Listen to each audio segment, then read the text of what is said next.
pops a spopsiphon, and it's good to statch. Ironing we prime. That's sexet.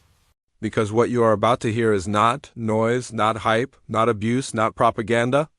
It is a calm, sharp, human explanation of how one of the most important decisions affecting everyday Australians slowly drifted off course, and how we all ended up paying the price. This story is not about anger. It is not about insults. It is not about attacking people. It is about responsibility, expectations, outcomes, and the quiet gap between promises and reality. For years, Australians were told a reassuring story about energy. The message was simple, confident, and repeated often. The future would be cleaner. Power would be cheaper. Technology would save us. Bills would fall, jobs would grow, industry would thrive. The transition would be smooth, careful, and smart. That story sounded good. Too good, perhaps, because today many households are opening electricity bills with disbelief.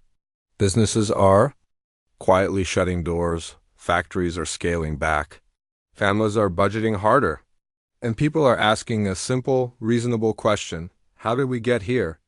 The answer did not arrive overnight. It did not come from one speech, one project, or one announcement. It came slowly, through a series of big bets, optimistic assumptions, and long-term plans that struggled to meet short-term reality. At the center of this story is energy policy, not personalities, not slogans, not arguments on television, but policy. Decisions that shape how power is produced, priced, stored, and delivered. One of the biggest ideas behind that policy was transformation, moving away from older systems toward new ones, reducing emissions, investing in renewables, building future industries. All of these goals sound reasonable. Many people support them, but support for goals is not the same as proof of execution. A major pillar of the plan was a new fuel, a clean fuel, a fuel described as transformational, a fuel meant to solve problems that wind and solar alone could not. It was described as flexible, exportable, scalable, and essential. Green hydrogen. The idea was elegant on paper. Use renewable energy to split water into hydrogen, store it, transport it, burn it, or use it in industry. Replace fossil fuels, create jobs. Export it to the world.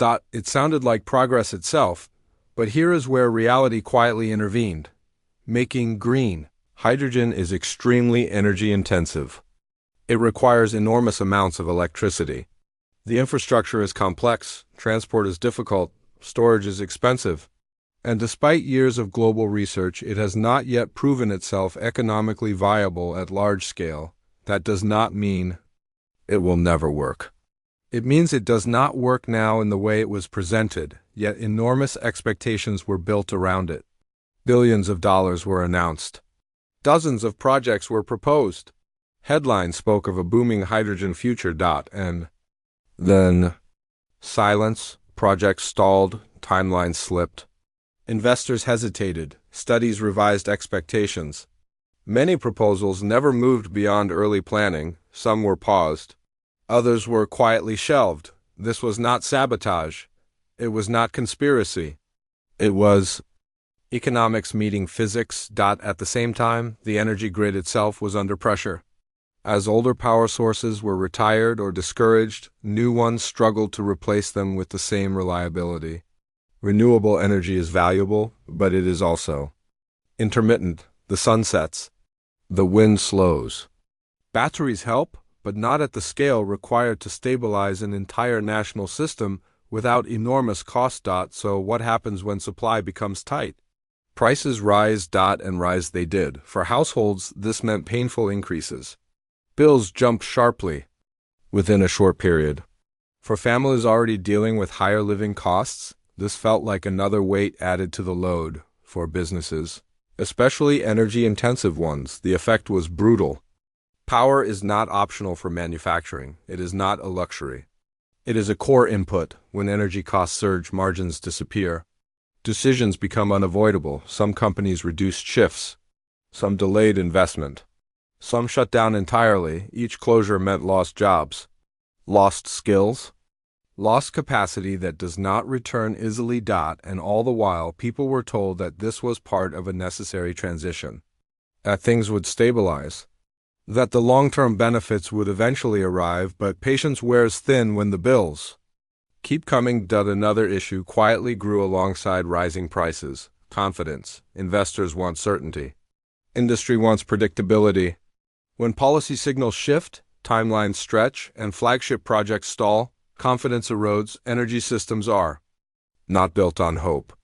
They are built on engineering, finance, and trust. When those weaken, the system strains. Now, here is where the conversation often goes wrong. Some voices turn this into a shouting match.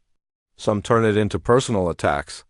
Some dismiss all criticism as bad faith. That helps no one, because it is possible to support clean energy goals and question execution. It is possible to want lower emissions and demand reliable power. It is possible to believe in innovation and accept that some technologies are not ready to carry the full weight placed on them. Accountability does not mean hostility. Criticism does not mean denial. The real issue is not ambition. It is balance. Energy transitions are complex. They require redundancy, not single bets. They require realism, not optimism alone. They require timelines that match technology, not press releases. When a policy leans too heavily on future breakthroughs, it creates risk. When it underestimates costs, it creates shock. When it moves faster than infrastructure can handle, it creates instability, and instability is expensive. This brings us to the deeper question.